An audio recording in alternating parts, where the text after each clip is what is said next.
Natasha Isenhour has been a very busy painter, but always finds time to teach courses and to talk with us.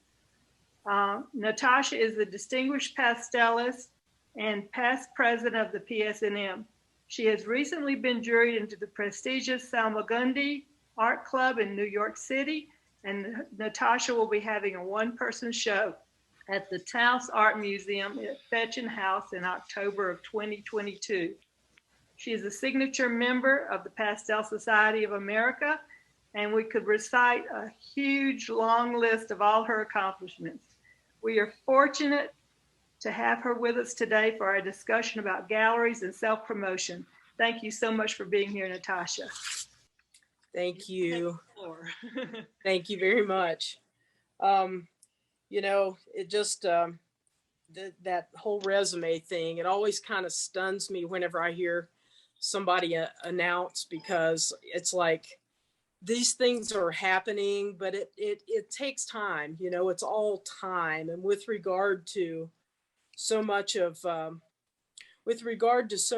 questions that you guys have here, it has taken a long time, and to kind of come to the conclusions that I've come to with a lot of these things. And as Linda said, I'm going to be kind of breaking these down into sections, but I do encourage questions. Just unmute and ask if you have a question in the middle of stuff. You're not interrupting me. I'm happy for the questions, but I've tried to break it down into subcategories and rearrange the questions so that it feels like I've got a little bit more succinct talk. And unfortunately for you, I guess, I do a lot of this stuff off the cuff because it's everything that I'm familiar with, and I just don't do a lot of research or give you some sort of red answer to everything. The first subject I'm going to cover is on archiving. Somebody asked if I used Artwork Archive, and frankly, I had to look that up to see what it was, because I don't use fancy software to archive my artwork. I think sometimes that stuff is overrated. I think you get yet another project that you have to do whenever you're trying to do something like an archive where it's asking you for all the information and the prices and the where and all that stuff. I find that I do best by whenever I paint a painting, I have my props here. So whenever I have a painting, I have a little book, and for years and years and years, I write down literally what that painting is, the name of it. And actually I start, if you see here, January of 2021. So painting number 1, the name of the painting, the size, and whether it was an oil or pastel. And I continue numbering all the way through the year till I get to the end of the year, so that I know how many paintings I've painted in said year. And this is sort of one of those things. I just honestly don't think you can replace a paper journal for what you're doing. I think it's super important. I think we rely too much on technology to start with, but I think this is a really important thing. And then in terms of archiving, and like one of my questions was how do I keep up with what's in what gallery and so forth? Well, that's where I use my FOSO account, my Fine Art Studio Online. That's who I have my website through.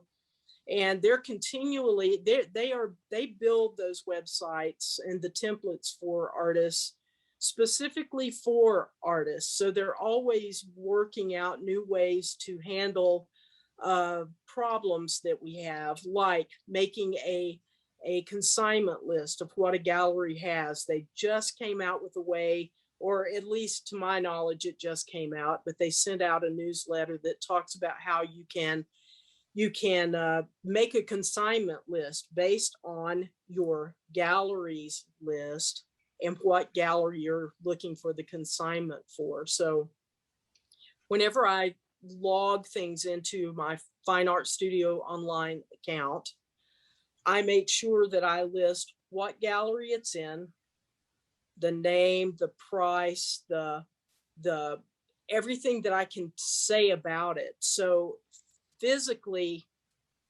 there is a wonderful digital inventory that lives in infamy, on the web, that is always going to be there.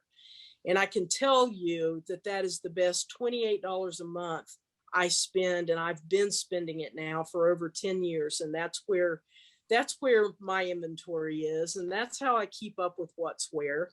I find it to be a very, very helpful tool. So in terms of archiving, I think having something written by your hand, just in case for whatever reason we can't get to online things, which, crazy as the world is, we don't know that.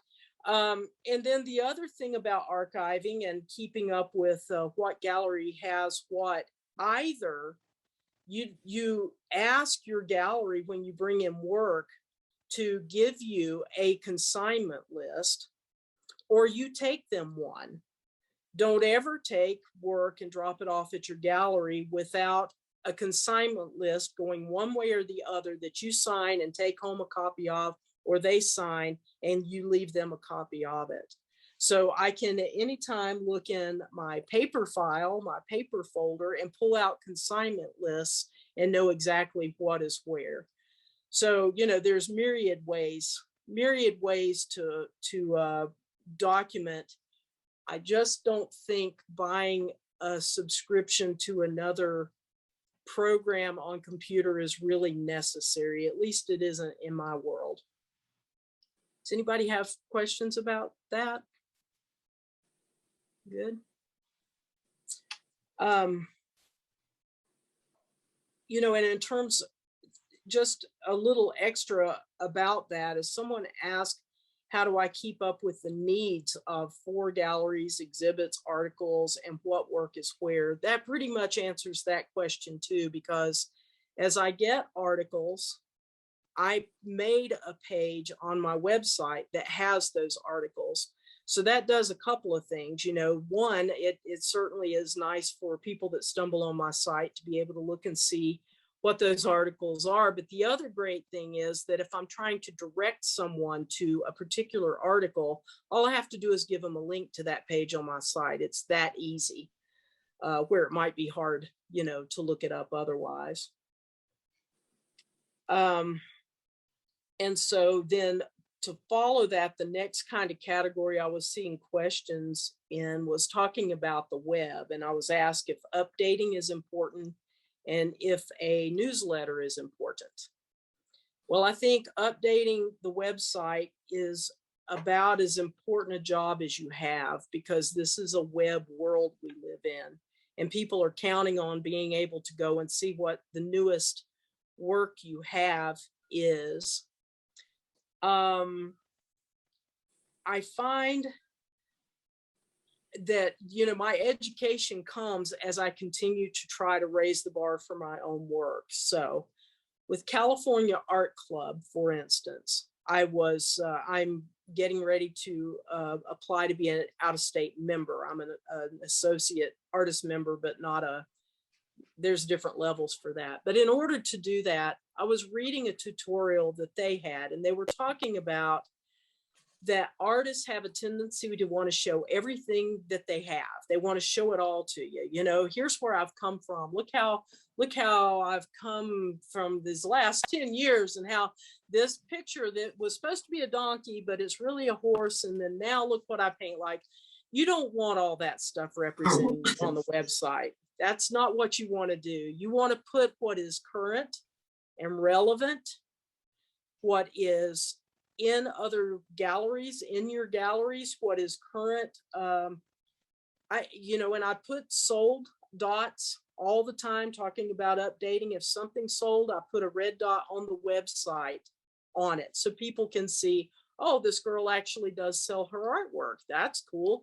And they can look at it and go, wow, I wish I'd seen that first. And then they can think, oh, what else maybe would I like to have? Or, it serves a purpose to keep it updated and current with what's sold. And moreover, it's really important to keep it updated with what represents you. What are you proud to have represent you? Because when people Google things, you don't know how they get to your site. And maybe they are Googling that picture of a donkey, and that's their first impression of you, is that old picture of a donkey. And you go, oh man, because you left it on your website. So take off the things that don't represent you and who you are today as an artist. So yes, updating is of the utmost importance. And then the second part of that question was, is a newsletter important? And I say absolutely, when you have the newsletter work for you. I try not to send out newsletters, every week. One, I don't have time. But mostly what I like to do is I like to send out a newsletter when I have a couple of things going on that are relevant, like the opportunity to sign up for a workshop, or maybe there has been a couple of really great articles and I want to point people to that. You don't really know who is signed up for your newsletter. Out of the hundreds of people signed up for mine, I know I have both collectors and students. I have other artists that maybe they like my work, or maybe they like whatever level of success I've managed to achieve. So they're paying attention, to try to give them an idea of where to go next, or whatever, for whatever reason. So it's important in your newsletter to realize your audience is broad, and don't limit what you send out in your newsletter just to a recent accolade or a workshop, say, that's coming up. Try to keep it broad so you keep your recipients interested and they don't want to unsubscribe, because all you're talking about is teaching, and all they're really interested in is collecting. So that I think is really super important. Any questions there? Natasha? Yeah. The only, and I don't have a real answer for this, but I struggle with how many paintings I have on my website that I put sold dots on. If you have like 20 paintings in your website and you only have one sold dot, I don't think that sends the right message. On the other hand, if you have 20 paintings on your website and you have 15 that are sold, you might have to have those kinds of paintings up for a while. It just depends on how sales are going at the moment. So I don't have an answer, but I've always puzzled by people who have a wondrous website and they only have one sold dot in the whole website. I'm not sure that's a great message. Well, I agree with you. I think that was Paul. I agree with you on that. And that's where you sort of pick and choose. It's the same. It's kind of the same idea as building your resume. I had all kinds of little, I call them little pumpkin roller events that were on my resume for a lot of years, until I got better events and more important events to replace those. So, same is true with sold work and old work. So if the work is sold, but you still feel like it's relevant to what you're doing right now, leave those few things up. But I mean, if it's an older piece of work and it's sold, and you just sort of still have that same inclination, well, this doesn't really represent who I am, then take it off of there. And if you find that you only have one sold dot on your stuff, if I was looking at a website and I saw the vast majority was not sold and only saw a sold piece or two on it, I don't know that it sends the message to me that this artist doesn't sell much. I think it just sends the message that the site's updated with new work and things flow off. I don't know that I would really judge it as, well, he's only ever sold 2 paintings in his whole life, so I don't know if I want to collect this artist. I actually look at it kind of, I wouldn't look at it that way. Does that answer your question?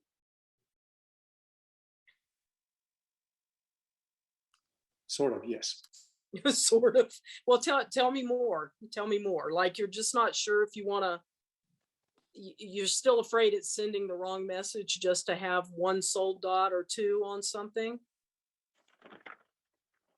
Natasha, this is Bonnie. Hey, Bonnie.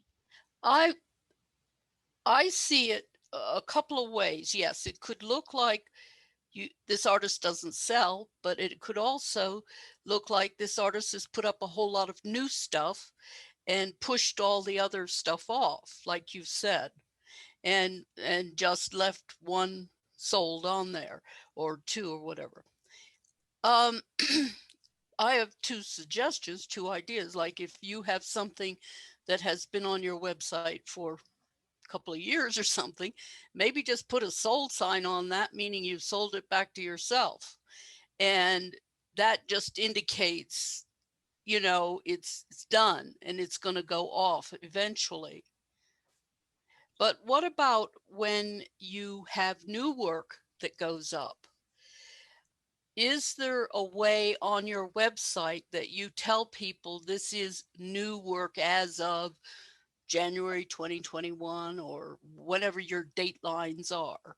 Do you see what I'm saying? So that people know that you have refreshed it. What if somebody comes into your site and they've never been on it before? They have no continuity of yearly dates of your work. Was it something you did last year? Was it something you've done currently?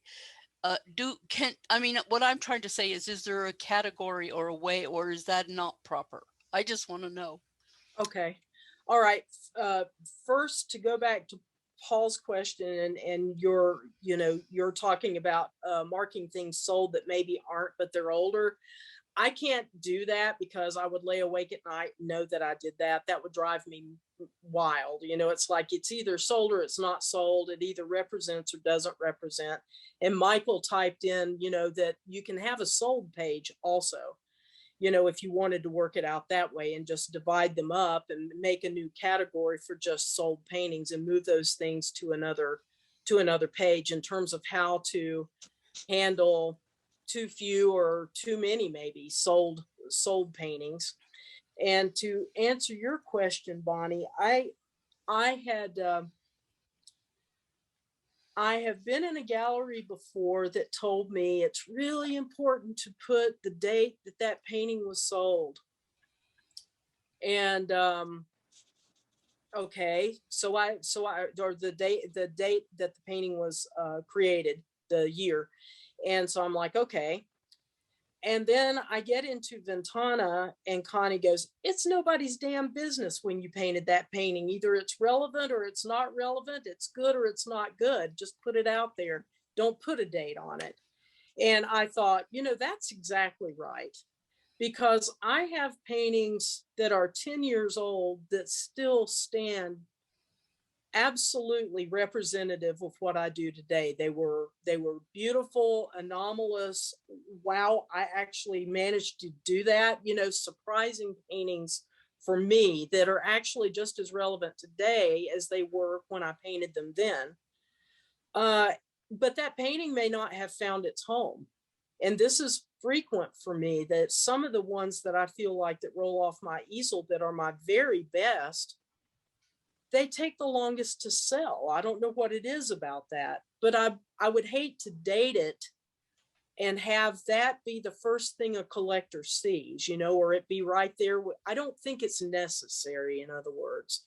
I agree with Connie, and I agree with that philosophy that either it represents you or it doesn't represent you. It's sold or it's not sold, and I believe in that. Does that answer your question?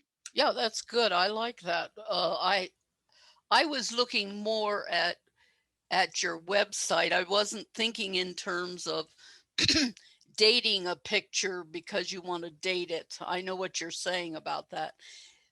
Because somebody says, oh, you painted that in 1978. that can't be any good then, is, you know, kind of the conclusion one's mind comes to. But what I was really trying to say was, oh, I have some new paintings I put up.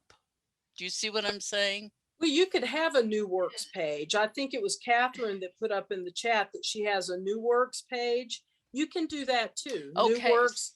But the problem with new works page, let me tell you what I think, and it goes with Okay. exactly what we were talking about dating things.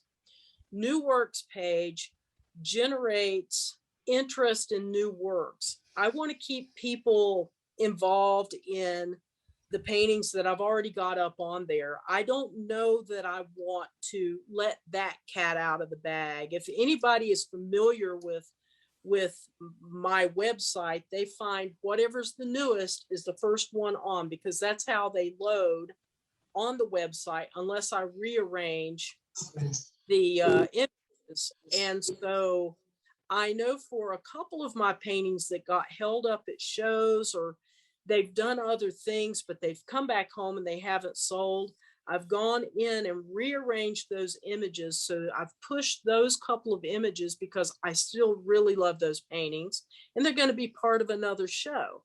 So I've pushed them up toward the top so that they're still very relevant and new. And in that first page, if somebody doesn't say view all or go to the second page, they're still hanging out in that first page of information. And then for my own personal benefit, everything that I log in terms of the new paintings that I load onto the website, everything that I'm logging in has a date that I logged it in. So I can go back and I can always see, beyond looking back in my happy little book here, I can always go back in and look up that painting on Fosso and see what date it was loaded. So I know that's the year that it was created. Does that help? Natasha, this is Nancy. When you update your Yeah, hey. website, is there a date posted on the website? It is not Okay. posted, but it's in my inventory for that one piece. I can push Mhm. edit and look Okay. at that piece and it gives all that information there. So it's there for me, but not for the public. Okay, thank And you. you can even choose to hide your sold emblem. I choose to put the red dot on the painting, but you don't have to. You can mark it sold for your own edification, but it doesn't have to show up as sold on the site. So that's Thank you. an option, actually. You're welcome. Anything else with that subject? This is Bud. Can you Hey, hear? Bud. Yeah. Yeah. You keep talking about your website. Do you have a website, or are you on Facebook and Instagram? Do you have more than one outlet? What is your website? Yeah, the website is just simply NatashaIsenhour.com. It's where my world lives, my art world lives, and everything that's going and coming is on that website, NatashaIsenhour.com. It's not on Facebook. Not the website. My stuff is on Facebook also, but that social media thing is an entirely different subject. I keep getting people telling me, ditch the website and go to Facebook because all the galleries are using Facebook now. I think you've got, you can't put all your eggs in one basket. And Facebook and social media are a very sticky wicket. And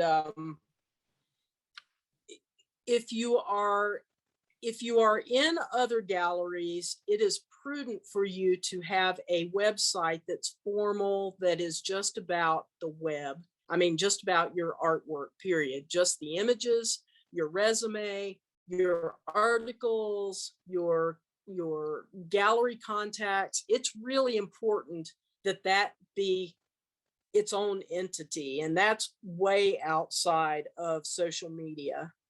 I think when you're thinking about social media, you need to look at what those words mean: social and media. You know, it's like, it's a social place, and galleries do look, employers, if you're gonna be a mechanic in a garage, they go on Facebook and Instagram to see what kind of character you are. They want to know. Unless I made a concerted decision many years ago, Bud, that I was not going to put anything but art on my social media. And I have really stayed true to that. And because of that, I have a really good following of both potential students and of collectors. They follow me there. And that is because I have kept it free of politics, religion, what I had for dinner. I keep it free of all that other stuff. I'd say maybe once every 6 months, I might post some delightful, happy meme or repost someone else's artwork, but mostly I just keep it all business. So social media is really important, but it's in a whole category over here, and having an updated, very efficient and all-encompassing website is way more important, in my opinion, than the whole social media game. Even though galleries do look at social media, and they're not looking at social media and saying, I'm going to look up Bud Edmondson. They're looking at social media and hashtags. They're looking at the hashtags that you're using on social media. They find you through things of interest, like pound New Mexico landscape painter. So they might be following that hashtag, and that's how they find your work. They're not going to find it because Bud is Bud or because Natasha is Natasha, more than likely, unless, of course, you've, interacted with them. Does that make sense? That sounds very good, because I have a website, but I do not put myself on Facebook because I don't like social media. Yes. So.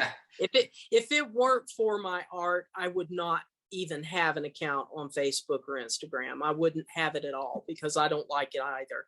It's just it's a tool for me to let people know what's going on, and it's turned out to be a really important tool. And that's kind of leads me to like this, the next category, and why I lined it in here is talking about sales, because someone was asking me then, Bud, do I or my gallery sell online? Do I sell on social media? Let's see. Yeah, those couple of questions right there. And the answer to that is, I've had a lot of paintings sell from social media, but my contract with my gallery is a lot more important than me trying to scrape off that other 50% that I would get if I sold it directly, or to discount it to somebody to try to make the money under the table. So if someone is on social media and they find my artwork on social media, they backdoor message me and say, hey, I love this painting. How much is this painting? I answer their questions. And then if they say, I want to get this painting, then I ask them for their email address. And then wherever their location is, if it's in California, it would be with Ethos Contemporary in Newport Beach, or if it's somewhere in New Mexico, it would be Ventana. I would have my contact for Ventana and put them down as receiving the email, the two people, and I would introduce my gallery to this person that wants to collect the piece of artwork, even if that piece of artwork is dripping wet on my easel, which is what happens more often than not. So I introduced them in that way. And then if that buyer is serious about it, they can go on and go through the sale through the gallery. So yes, there are paintings that sell from social media. So that makes it worth my while also to be on social media. And the galleries totally do sell online, and particularly now, because somebody asked if the galleries sell online. They're always selling online. And they also sell on things like Artsy and some of these other big format places. Artsy is full of galleries selling artists' work. So whenever I Google my name, I can find all these hits on Artsy from from Newport Beach and from Ventana, both because they sell on that format also. And that's their business, right? What was I? There was something else I was Thank you. That was Oh. very, You're welcome. Yeah, so the thing about having a website, some of that keeps you honest, because I list my prices on the website, and that just sort of keeps everything honest. And it also keeps people from trying to get a deal, because the more your name is out there and the more people are seeking your artwork, the more individuals are trying to get a deal from you, off of you. And that happens on social media. And so I'll direct them to the site, to the image on the site, and then they've got their price right there. I don't negotiate price ever. And I think it's really important, because all of this leads up to, do you want to be the salesman and the artist and the accountant and the photographer and the bookkeeper, or do you want to paint?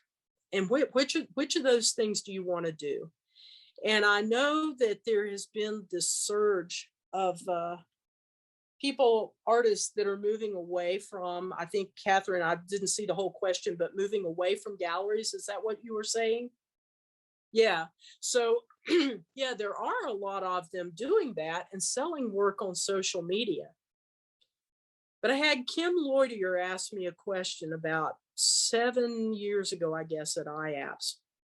She looked me in the eye and she said, "Who do you want to be? What kind of artist do you want to be?"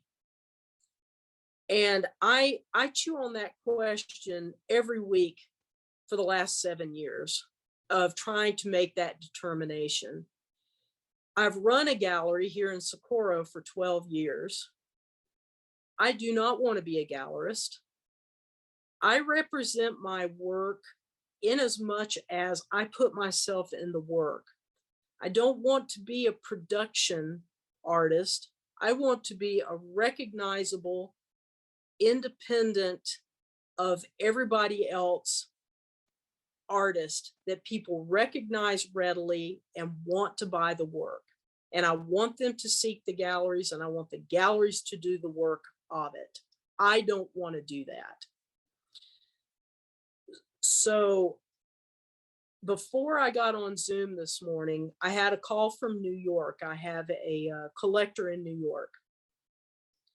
And she said, "I just have to tell you how frustrating this is." And she was talking about investing in an artist's work and then have that artist run a studio sale on Facebook. You can always raise your prices. You cannot lower your prices. That's one of the first pieces of advice that I ever got, and I have stuck to that like glue. Because of that very reason she called me. Because a collector does not want to spend an amount of money on a piece of artwork and then find that same size piece of artwork or one bigger is less than what they paid in the gallery for it. You've just lost your collector. They don't want that kind of stuff. They want to see an artist's price go up. This collector bought 2 pastels from me that were 8 by 16 a year ago. And she just purchased a 6 by 12 from my gallery at Ventana yesterday that is double the price of the 8 by 16s that she bought from the same gallery last year. So the smaller paintings worth double or cost double what the larger paintings did. She was happy to pay that because what she sees is my values going up, not down.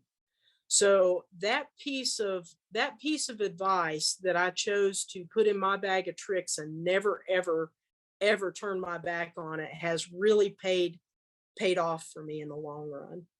So by having a website and a presence on the web and keeping your prices upfront and honest, people that would love to pick up a piece of my artwork for $200 can go on the website and see that's not what it is. So I don't have to go through that thing because I'm a big marshmallow. I want you to be able to have my artwork if you'd like to have my artwork, but I can't negotiate. So it saves a lot of those kinds of conversations where, as an artist who has invested all of your time and money, and for me, 24 years of working so hard, that I don't have to apologize for asking the price that's on the work. Does that make sense? So I think it's really important. I think the transparency there is super important. Any questions about that? Okay, let's see. Do I donate work to fundraisers? Boy, there's one for you. The short answer, if my gallery asks me for a piece of work for a fundraiser that they're working toward, I say by all means, because I am working for them and staying very open with them and trying to help them along so they'll help me along. For the email that comes in every week from somewhere with somebody wanting me to give them a piece of artwork, if it's something that I'm affiliated with and I have a big interest in, of course I'll donate that piece of artwork. But just random fundraisers for friends and for things that they're doing, I absolutely do not. Because the problem is that most of those things are silent auctioned and they don't get a fraction of what they're worth. So it sort of works against you, just like discounting your artwork here and there. It's like, well, if I wait long enough, I'm going to find a piece of her artwork someplace and I can buy that $2,000 piece of artwork for $200, So that's kind of the answer to that. I have to really have an investment in that organization to want to do a fundraiser. And that being said, Salmagundi Art Club in New York that I just managed somehow or another to get in, I still am amazed, but they said, hey, we're having our annual fundraiser. Will you donate a couple of paintings? And I'm like, oh, you donate. But their deal is, the membership to Salmagundi is extremely expensive. So what they do is they have a minimum price and you're allowed to weigh in on what that minimum price is. They'll keep 50%. If it doesn't sell for that minimum, then they're not going to do it. But if it sells, then half that money goes to Salmagundi. The other half goes in your account to help you pay your dues. So that suits me fine, not to have a great big bill come at me, and already have money in the till for that pot. So I agreed to do that. And I would like for them to like me enough to keep me around. So yeah. Any questions about donations? Are you guys all bored yet? Okay, so then with regard to sales, another question was, someone asked if teaching generates sales from student to teacher or through the gallery. I had this big talk with my gallery in Santa Fe, hey, what if I do a demo in class? How do you want me to deal with that? And, she's like, don't discount your work. You can give a little bit of a discount, but, let them know that that's a little bit of a deal. It'd be more if it were in the gallery, but don't give it away.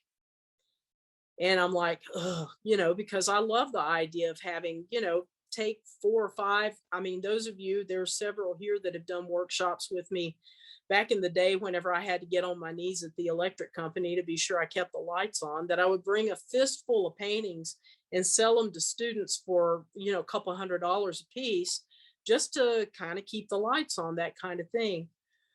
But that bite you in the butt too, you know, if you're not careful. So, does it generate sales? Absolutely. I've had people come in from all over the US for workshops that I've done in Santa Fe, walk in Ventana and buy a painting off the wall at Ventana. So yes, it does. Teaching does generate sales, and teaching also generates your name recognition. So all of that stuff is part of the big picture of getting your name out there, where people, if they hear Natasha Isenhour, I know for me, if I hear Catherine Irish, I see her work. She's a great example of branding and name recognition, because she has an impeccable style of doing these crazy sunset skies, and everybody knows that, and that's what you're working to build. So if you're busy giving away work, you know, you're just giving them away, these demos and so forth, you're really counterproductive to trying to build your brand. But it does generate sales always. Anything that gets your name out there and gets people knowing about what you're like and what you're about. Sold the demo that I did at Ghost Ranch this past time. I had 3 people in line for it, you know, and I sold it for $200 less than it would sell off the wall in the gallery, which was a deal for them. It doesn't get me in trouble with the gallery, and it made me some money on the spot. So it made everybody happy. Any questions about that? So the next questions were, I put them under the subheading of time management. How do I keep harmony between being a business and being an artist? What business takes me away from painting, and how do I manage my time? Very haphazardly. There's so many moving parts, and the real of it is the more you rise, the more work you have to do. The other piece of advice I was given 20 years ago was, get a thick skin and never take your foot off the gas. And just like a couple other pearls of wisdom, I've kept that with me, and I have stuck to that the whole time. So I'm often asked, how do I manage my time? You know, where do I find time to paint? La la la. Well, I find time to paint after I'm done with all of the administrative stuff I have to do. And if I really just sat down and I did all the administrative stuff, which I try to do first thing in the morning, it takes me probably 3 hours to really knock that out. If I keep my nose in it, probably 3 hours out of my day. And I'm already worn out whenever I'm done doing that. And then I find the time to paint if I don't have something calling me out to do it. So Natasha, yeah. I read a very interesting article that said if you do your self-promotion like you're doing, it takes 40% of your time. Absolutely does. And some weeks I don't touch a paintbrush because I haven't had time. It's just been so wearing to get things updated, to organize my classes, you know. And even though, like at Ghost Ranch, even though they advertise it, they get the students, I get a list of my students in the emails. Those classes aren't 6 days long. They're more like 2 weeks of work, because I choose to contact everybody in that class before class even starts. So I can get a feel for where everybody is, what level everybody's on, and what's going to be expected from me at class. So if I'm trying to get classes organized, answer email from students, what do I need, da da da da da, even with a working materials list, everybody has questions. So yeah, it easily 40% of the time, and often more than that. And I'd say if I were to put it on average, 60% of my time is doing everything outside of standing at the easel. So yeah, it's a juggling act, but I know without doing the administrative stuff I take so much time to do, without doing it, there would be no reason to step up to the easel and paint. So everything that I do outside of painting supports my journey closer toward just being an artist and not having to do all this other stuff. Does that make sense? Any other questions with regard to that part? Yes, I'd like to know, it's Bonnie again. I'd like to know what, after you've done all this linear stuff, which is what I call it. See, I'd rather get up and go paint and then think about the linear. But I do find that gets into your brain that, oh, I've got to get something done that's not about painting.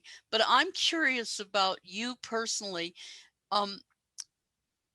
When you're going to paint a picture, is it something that, like an ice cream cone, do you just feel so excited about the idea of what you're going to paint that once you get into it, you just can't stop? Do you know what I'm saying?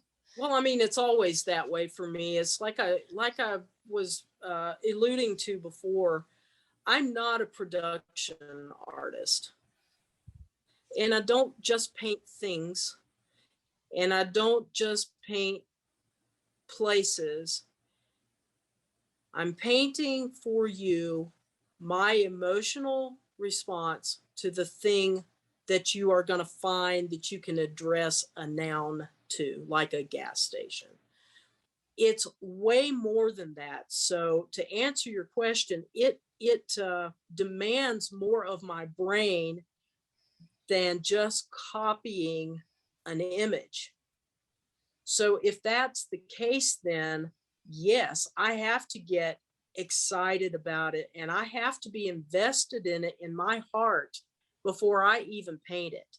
And there's myriad paintings out there. I'll never get to all that I want to paint. So if the question then is, with all this other stuff screaming at me, I keep another running list, a little paper list, which I got to throw away the old one. And now I've got, this is what I do with all my pages that I print out of stuff that I don't need anymore. Instead of throwing them away, I pin them together and make a little notebook. And so I begin a list on them. And so I look at that list and I prioritize, and I say, I could get that, and that done this morning.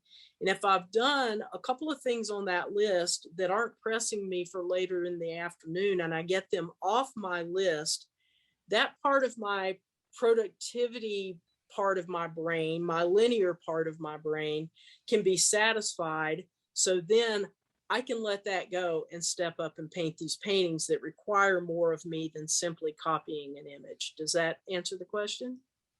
Yeah, that's sort of what I'm asking, is how you personally handle going from one thing to the other, because it's just like when you're in an art class, I'm talking about class, and people want to carry on conversations and chit chat and stuff. I find it very distracting and very disturbing, and I have to just close it out, and actually become kind of isolated from the group, because I don't want to participate in that kind of stuff when I'm painting. So it's the same thing about when you have things that you're obligated to get done that distract you from your painting. Because I find, that's go ahead. why I settle that part down first. That's why I satisfy that part that I've done. Okay, I've done the things I can do about that this morning. And it quiets the voice in my head. There's nobody standing next to me saying, Natasha, hey, look at that list. Look at that list. It's my head. So I know that if I deal with, while I'm having coffee first thing in the morning, if I deal with some of that administrative stuff and I get enough of it done that I feel like, okay, well, there's nothing else that has to be done today in that arena. Then what I do, because you know, I mean, I've been a musician since I was 4 years old. I put in music that kind of echoes the emotion that I'm getting ready to paint. So it might be heavy metal, it might be classical, it might be, who knows, but it has a familial place in my mind at the easel, and I put in some music. I know Aspen always knows whenever I'm getting ready to paint, because she will hear the music come on, she'll hear the volume of it go up, and I'll get a couple of songs going. I shift in here, and then I step up to the easel, and nothing else matters then. It's all about the painting, because the other stuff is taken care of. That makes sense?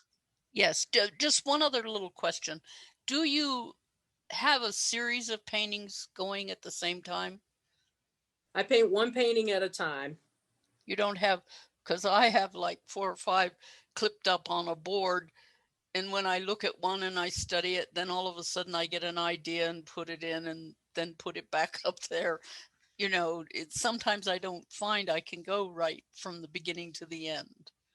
I have to, because what I'm telling you in my painting is a whole thought, and I need to express that entire thought all the way to the finish before I can start another conversation. That's just how I work. Yeah, just one at a time, I'm because going to give that a try. Thank you for your help. you're welcome. You're certainly welcome. Natasha, Yeah, the question, is your typical workday 8 hours and your week 40 hours then? Between I work. administrative and painting? Oh, that's just an awful question. No, you know, there's I couldn't tell you what that is, because I swear I'm working all the time. I stop in time to make a nice dinner for the person that goes out and works every day to be sure the bills can be paid. So I stop in time to make a nice supper. And then we have dinner, and I'm supposed to be enjoying a program maybe that we're watching or whatever. And I will be sitting there.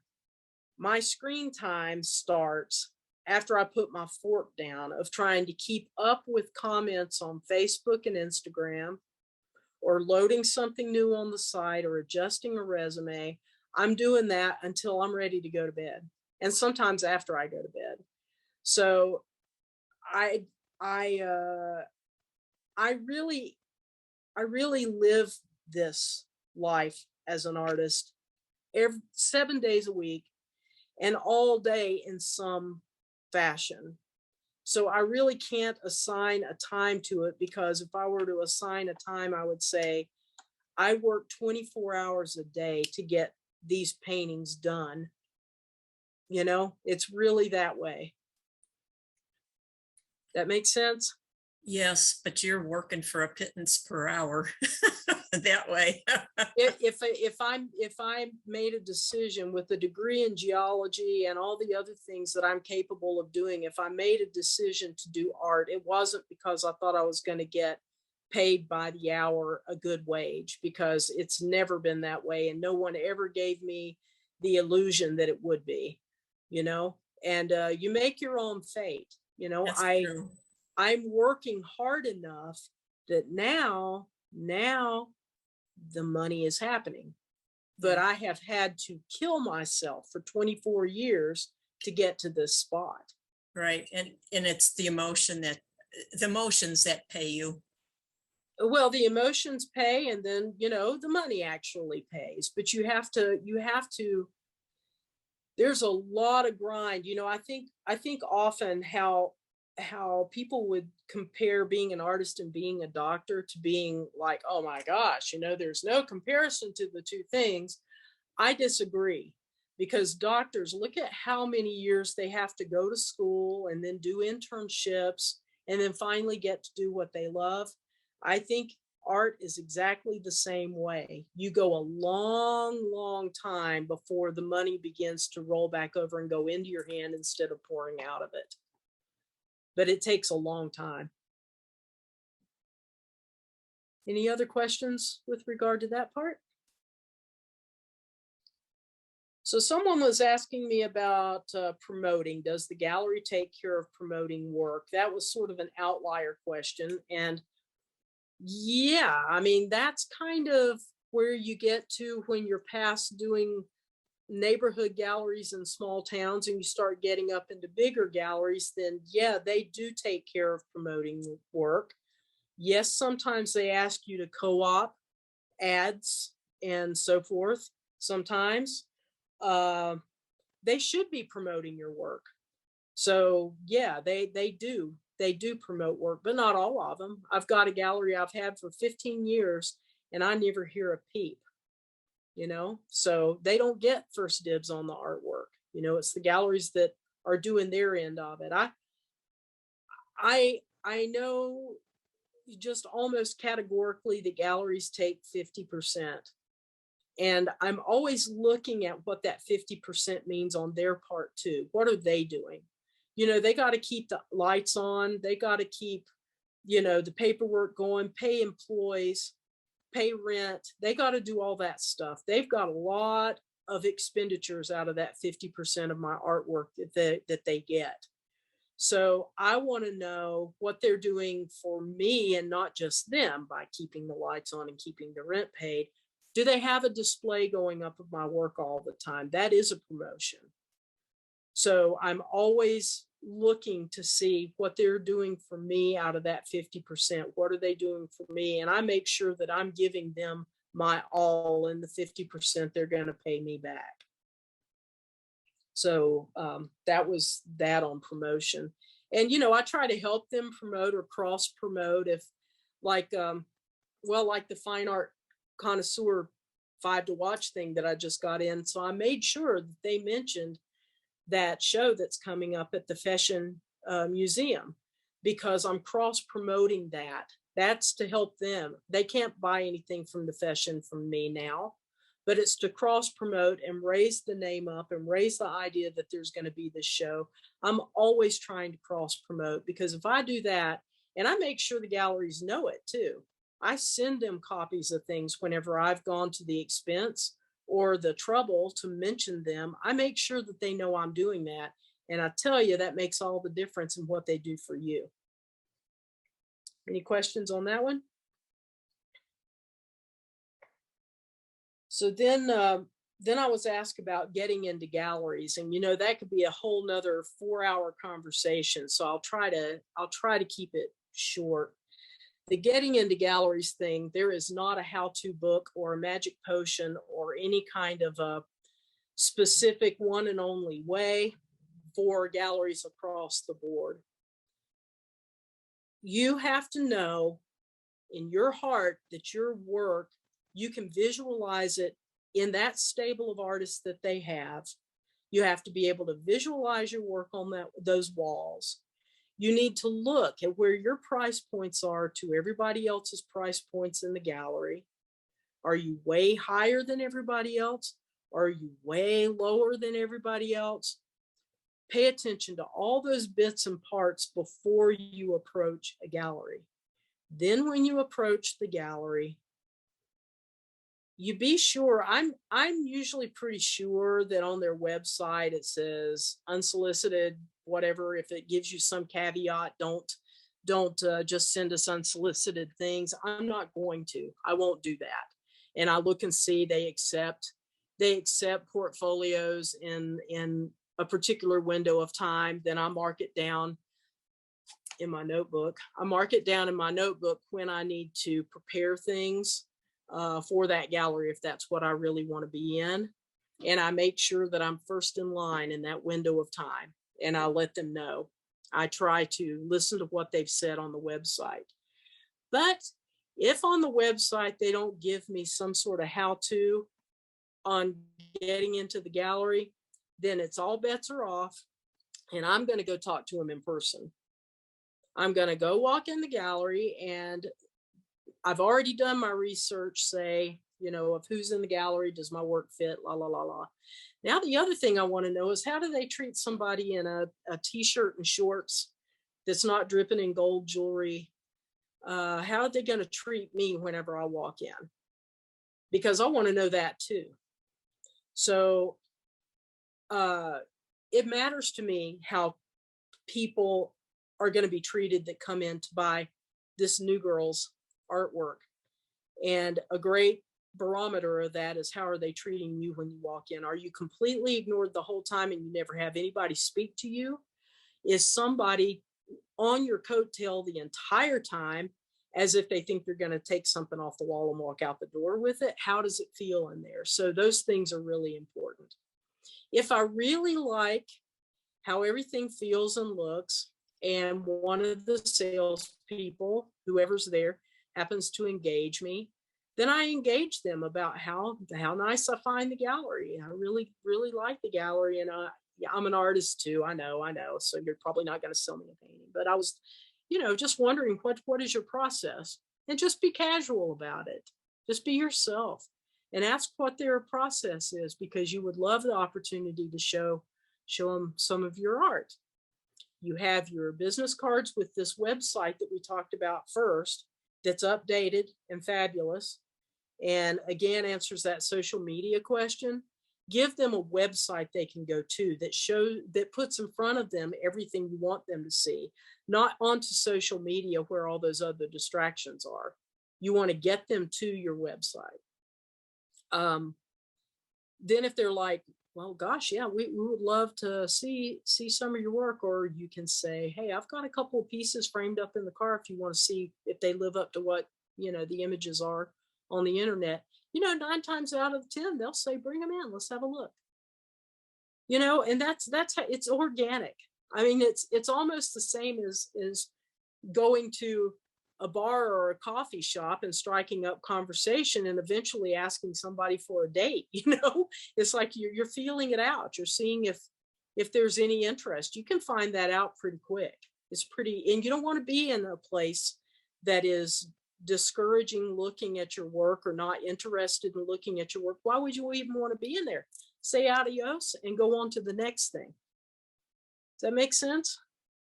And I've been known to carry a couple of paintings. I tell you, when my gallery fell through that I'd been in for 10 years plus up at the top of Canyon Road, whenever it fell through, I was ready to put my paintings in my hand and go door to door because I needed to find another Canyon Road thing.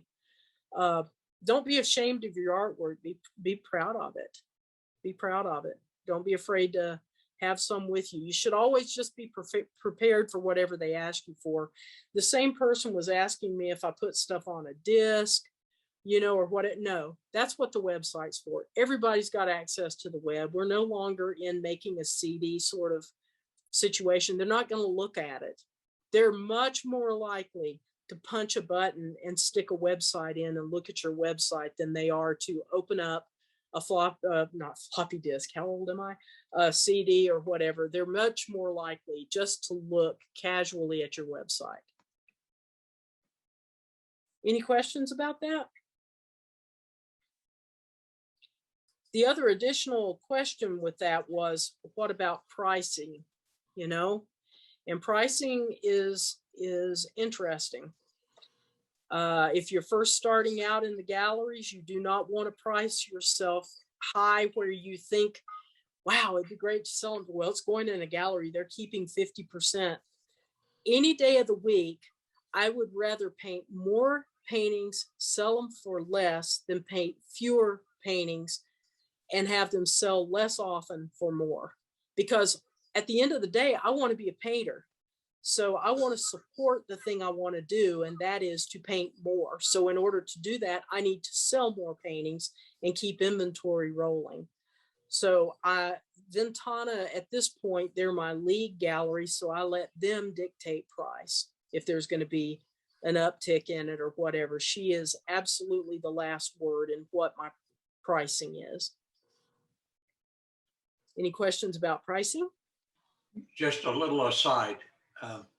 I had several galleries ask me to sign a contract which gave them a 10% leeway on the price for selling. Have you run into that? Oh, absolutely. And in fact, now if I sign a new contract with the gallery, I let them know that 10% is built in. So we share that 10%. Okay. Yes, absolutely. And I think it's important to do that because they have repeat buyers and they have designers, interior decorators, people that they try to cushion with a little bit of a deal so that they feel like, they're getting something special. And yeah, it's a very good idea to allow for that. And even if they've not mentioned it, let them know that that is a little bit of leeway, and that makes them happy. That makes the galleries happy to know they have a little wiggle room. Anything else? That kind of sums up the questions I got. Does anybody have any questions outside of those things that I've covered? I do. Okay. Hi. I really admire your stamina and focus as to being a professional artist, like making your living as an artist and making the art that you want, but handling the promotional and business side of it in order to make more art.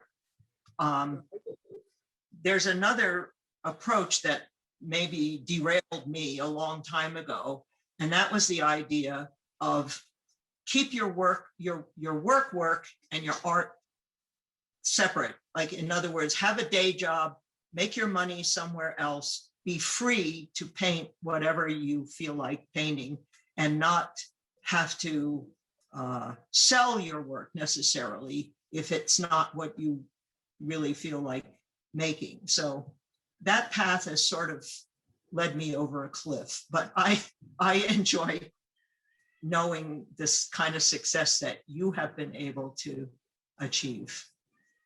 Thank you, Nancy. I had a really well-paying job whenever I decided I was going to give this a 5-year test and see what a 5-year plan, was it going to sink or swim.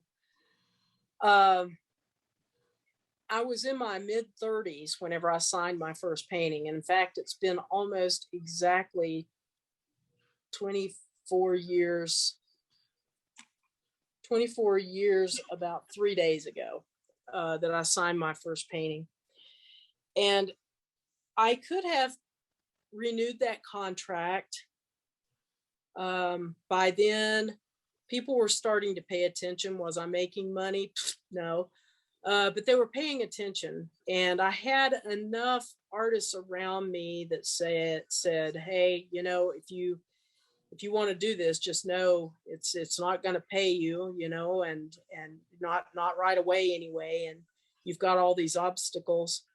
But I had just started in this career as an older adult. I went back to school late and got my degree in science in my mid-30s. But I decided to give it a 5-year go and see what I could do. And was it something that I felt like I could keep up with? Because I didn't have anything to lose at the time. A paycheck, but I had a spouse that had a paycheck where we could keep bills paid, and that was okay. So Nancy, I swear, I just felt like I was getting to this so late in the game that if I didn't give all of myself to it, that I would never be able to see a day that I was going to be established and able to make enough of a living that I could keep on making the artwork and stay alive too, So I appreciate that. There's a lot of folks on these screens that have watched me go from zero, to where I am now. And it's been a very humbling experience, but it's also been an experience that taught me that whoever you are at your core, you can't erase that with some sort of a job that you go to every day. If you're going to something that is sucking your soul and your energy every day, where you don't have the energy to be that person that I identify as an artist in me, the energy wouldn't be there to do that. So I just knew it was all or nothing for me. I appreciate that observation very much. In fact, I was telling somebody, I said, as of recently, I've had a lot of people on Facebook posts telling me, say, well, I know about how hard you have worked all this time, and it's so great to see these things happening now. And it's very validating that people have an idea that being an artist isn't about eating bonbons and painting when you're in the mood. It's about really being an artist and living it and breathing it and embodying it and doing the due diligence to get to where I've managed to get to. And there's a long way to go. Okay, Betty was asking on framing, do you do same or similar frames at all the galleries? And glass, do you put the glass directly onto the painting or have a spacer in between? I think Nicholas has a whole video on us presenting that whole framing thing on the PSNM site. But in short, yeah, I have stacks of frames.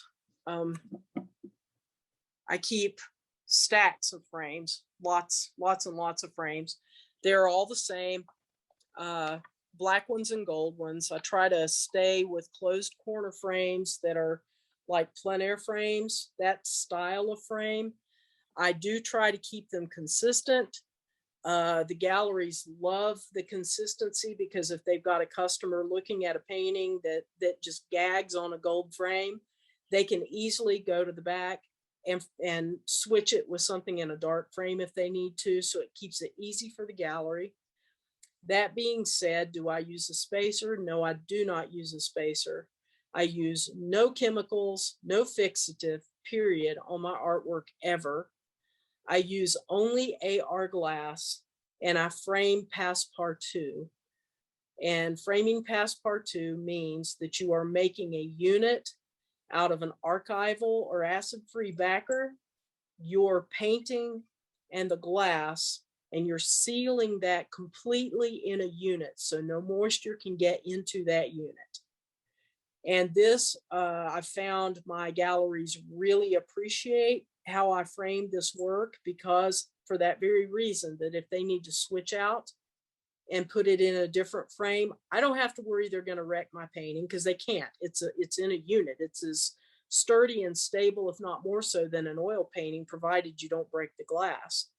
And I exhibited in Enduring Brilliance, which is a Pastel Society of America annual show. My painting that came back from that show, it didn't sell at the show, and it came back and it was broken. The glass was broken on the painting. And in framing, yes, the way that I do, the way of doing that passepartout, what I learned from that is it doesn't allow that piece of glass to drop down into the painting, and whatever kind of hell it goes through between here and New York, it's not sliding around on the painting. All I had was a little bit of a line of fluff, you could say, where the break was, that took me all of about 2.5 minutes to repair before I put it behind new glass. So that method has been tried and true. And I even framed something up like that, did not put it in a frame, but I did the package, put it in the bathroom for 6 months. I put it in the bathroom where I'm taking a shower and all the water action's happening. And I took it apart, and sure, you would want to probably get your nylon cloth and give a little wipe. But other than that, there was no sticking, no big transfer of pastel onto the glass, no nothing. Thanks. Does that make sense? Uh-huh. Any other questions, anybody? The last thing that I was asked was I doing any mentorship programs? That was the last thing, and I was saving this to the end. I am getting ready to launch a mentorship program. I can't give a lot of details about it yet, but I'm really excited about it. And what I'm hoping it's going to be is a 2-week adventure uh, of daily mentorship for 2 weeks. And if I can get how this is going to go, I'm hoping it's going to happen at Ghost Ranch. And so if anybody is interested in a mentorship program, this is designed to drive you daily closer to a trajectory for your goals, whatever your goals are as an artist, however you want to express yourself. The Kim Lordier question of way back for me of who do you want to be? Who do you want to be as an artist? So anyway, it's a very directed daily approach. So if anybody's interested in something like that, send me an email and I'll put you on my mailing list so that I can let you know. Just be sure to send me an email so that you get onto my list. And let's see. Also, I have a plein air in pastel workshop planned for Ghost Ranch for October 3rd through 9th. It's going to be a lot of fun. And it's I'll have a couple of oil painters in there that just really wanted to take a plein air workshop from me, but it'll be a lot of fun. So anyway, you can go to the Ghost Ranch site and find all the details on it if you're interested, or onto my website on the workshop page.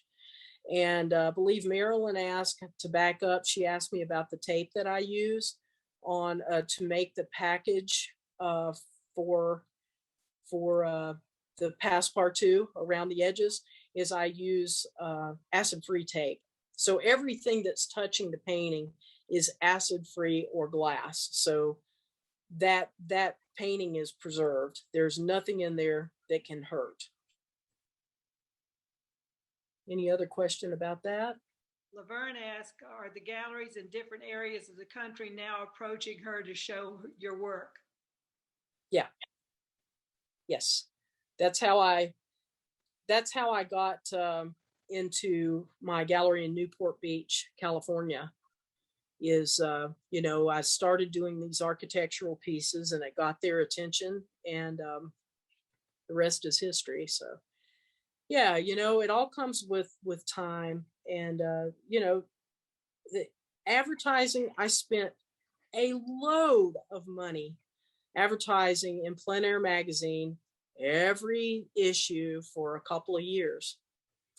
And then I realized who I'm advertising to is workshops. I'm not even advertising workshops. I was advertising my work. But who am I advertising to? Other painters. I'm not advertising to the group I need to target in order to be who I want to be when I grow up. And that is not a teacher specifically, but a painter, so that I can sell my paintings. And teaching now, I'm having to teach less. I've had to trim down my teaching schedule. So that's why I'm going to do the mentorship program instead. It's not instead, there will be some teaching, but I'm backing the teaching off and going to do the mentorship instead, so that I'm drawing a little more elevated level of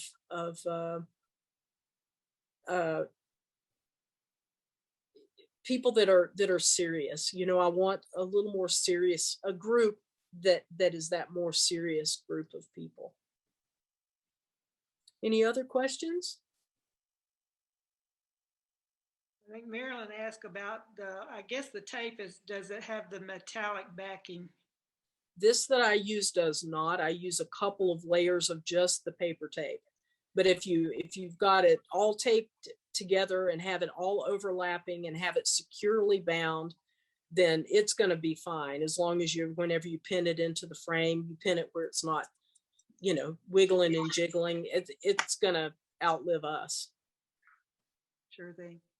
Okay. She also wants to make sure you put the information and send it to her for your mentorship in the newsletter.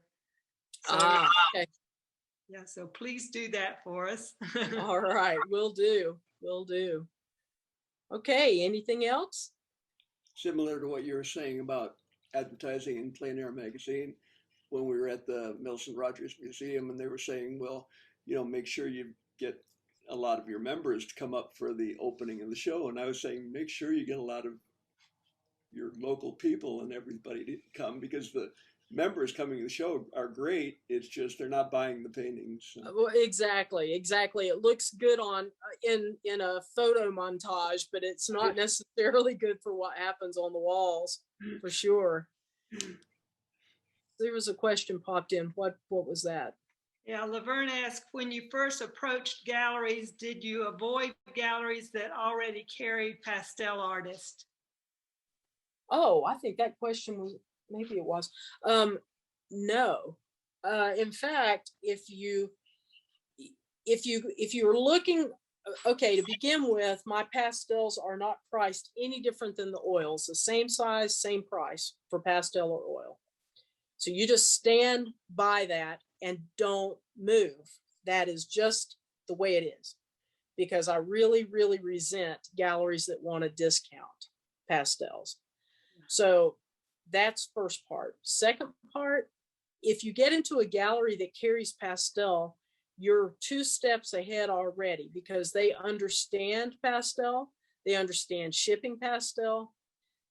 That's a huge step. If you approach a gallery that does not have pastel, I would first in my brain be asking, why don't they have pastel? Because there's lots of pastel artists out there. Why don't they? Well, probably because they don't work behind glass. That's probably why. I would much rather step into a gallery, say Ventana, who has Margaret Ness, Mary Silverwood, other well-known pastel artists. So I know that they know how to handle it and how to sell it. Yep, Natasha. Hmm? It's Laverne. Thank you. Ah, Yeah, oh, you're welcome. Thanks for your candor, because I have talked to galleries that have said they don't want to carry pastel artists. So Right. I guess just walk out the door then, right? Walk out the door and say, well, then my work's not for you. Yep. Absolutely. Because, I think the thing that I've probably had more embellished in my brain than anything is, don't want something that doesn't want you back. One of my very first gallery approaching experiences that I ever had was I walked in Joe Wade Gallery when Joe Wade was still alive. And I wanted my work in Joe Wade Gallery. I was so green and stupid. And I walked in with a portfolio that had about the first, dozen pages filled out of 50. And he sits down, Joe himself sits this portfolio on his desk and flips through, gets to the last image, flips through a blank page, flips through a blank page, flicks through another blank page, shuts the book, opens it up, does that very same routine a second time. He slammed that portfolio shut. He stood up and shoved it in my face and said, come back when you have some experience. Oh my gosh. Now, that felt like crap. But man, what a great lesson. What a great lesson that was for me, that young into it and everything. It's like, okay, experience, I'm going to go get me some. And I did. So anytime you've got somebody tell you, well, Margie and I went up to Meyer Gallery, and Meyer, whatever his name is, he sat down and looked at all this beautiful work that Margie did and said, so can you do this in oil? I mean, if people have that attitude, you know that you don't belong there. Don't try to talk them into it. I don't care how good that gallery is. Don't try to talk them into it, because you are going to be in some back corner next to the bathroom and nobody is going to be stepping and fetching for you. So just don't. Go where what you do is appreciated, whether it's your style or your medium.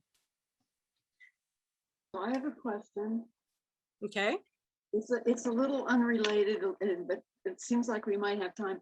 You are oil and pastel artists mostly. So what draws you more to one than to the other, and what do you love about each? And which did you do first? It's more about your history, if you are willing to talk I about. was an oil painter long before I painted in pastel. I've been painting in pastel about 10 years. So, or 10 something like that. Time flies when you're having fun. Which one do I prefer? Whichever one I'm working in is the one that I prefer. Some subjects lend themselves better to one or the other. So that sometimes is how I'll choose to portray a subject in oil or in pastel. But I love them both. And what I know from painting in the two mediums, I joined PSNM before I had ever picked up a pastel and swore I was never going to be a pastel painter because I hated it. I hated the mess. I didn't want to deal with it. Too much trouble. I'm an oil painter. And I found whenever I finally started painting in pastel, I'm like, oh, okay. So I learned things. And what happens from one to the other is I paint in pastels for a while and I learn things that I bring over to oils. And those things are about, color harmonies or temperature decisions, or, because it's so easy just to pick up the pastel and apply it. It's just right there. You don't have to try to intellectualize how to mix the color. So there's so much that I learned from the pastel easel that I pull into oils, and then vice versa, about edges, about saturation, other things in oils that I then bring back over to the pastel easel. So they are one and the same to me. Well, and go ahead. Go ahead. Well, is there a different satisfaction that you have as you're doing the art, using your hands more as opposed to palette and brushes, or do you have the same kind of satisfaction or similar? Super sandwich, it's like it's the same. It really is the same. I mean, that juicy application of oil paint is very alluring. I love laying down a thick stroke of paint and it's shiny and wet and delicious to lay across. I find that very seductive. But I also, one of my favorite parts of pastels is laying color over color. That nature of being able to blend, adjust temperature, adjust value, all that stuff was simply laying over and over. Whenever I first started oil painting, I didn't work a la prima. I worked in glazes. So I did a glaze of something and then I went off and did whatever. And I came back the next day and worked another glaze. So I worked a lot like stained glass. You're seeing one color over and under another, and they come together for yet a third and 10th and 40th color, depending on how long you go on about that. Well, I think I enjoy that about the pastels because that is kind of working in glazes to me.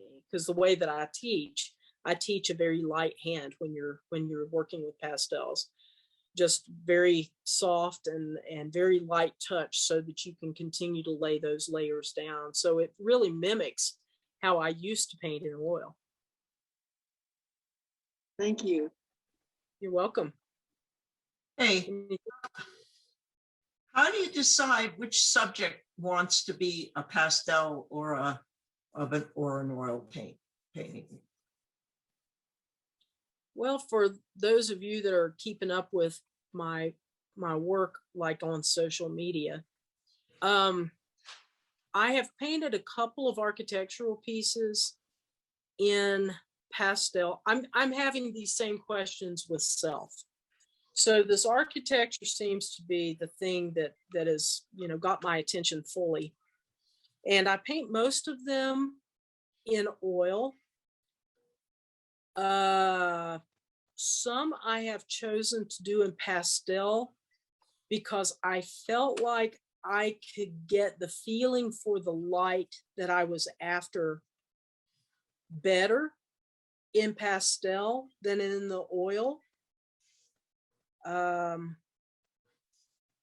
I tend to work in the architectural pieces, I'm working things with less complex line dependent things. So things with larger shapes where I can really work on the textural elements of something rather than a lot of shapes and marks. Does that make sense? Yeah, absolutely. But I mean, it's just remarkable how your pastels can and oil paintings can be very successful with the same subject. I mean, particularly those architectural ones, Oh, thanks. are just as satisfying as the oils. And that's part of the reason that I frame them the way that I do, the pastels, is because I want people to move from an oil painting of architecture to a pastel painting of architecture, and they're not automatically subjectifying it as one medium or the other, that they can fall in love with the image first. And then if they find out that it's pastel, rather than having something with a matte bordering it or something like that, I'm really careful with the glass that I use, that there's zero reflection. And literally from across the room, you cannot tell if a painting is pastel or oil when it's hung in a show. And that's exactly what I want to happen for two reasons. Is I don't want people to get afraid of the glass. I want them to fall in love with the image and then have a chance to talk with the salesperson and understand why the glass isn't to be feared. And then also that I just simply want I want my work to look like one artist, whether it's pastel or oil. I want it to look like one person's doing it. Yeah, I'm a big proponent of just having those pastels be paintings. Yes, me too. And I get tickled because like Jimmy Wright is pretty strong on calling them drawings. And there's a lot of people that call pastel paintings drawings. And I very much don't. And whenever I'm describing that to someone, I'm telling them that I'm not drawing with the end of the pastel. I'm painting with the side of the pastel as if it were a paintbrush. So I'm painting, not drawing, literally, whenever I'm doing it. So it's line and color, no matter what. That's right. That's right. Anything else? Now's your chance. Okay, Marilyn asked, do you think it would be appropriate to mention today is the 20th anniversary of 9/11? And I started to do that earlier, but wanted to let everybody just enjoy art today. But I do want to let everyone know that we do appreciate what all America went through 20 years ago. And it's very important to honor them today. That is important. And I think, there's always dates and anniversaries of things, whether it's a loved one passed or an accident or some big global something. And particularly in the situation that we're in now in the world, oh, yeah. I think what we are doing is the most important thing happening right now, because all you can control is what is in your hands. And the divisiveness that is out there in this world is so sad, but it's prevalent and it's heavy. And I only bring that up to say that art, and I know what I'm doing. If I'm teaching it, if I am painting it and putting it in a gallery, what I'm doing is the one thing I know that I can do, that it doesn't matter what political stand you're on, what vax stand you're on, whatever your stand is, what I do transcends all of these other points that we tend to take all our time to argue about. And I just think it's really important to remember what we do is important. And it's where the joy is. And let's be sure we just do that as much as we can. Yeah, absolutely. Any other questions? I sure thank you guys, man. I thank you for having me, and I hope I didn't put everybody to sleep too bad. Oh, I don't know It either. was great. That's Thank right. you, Thank Natasha. you. It was great.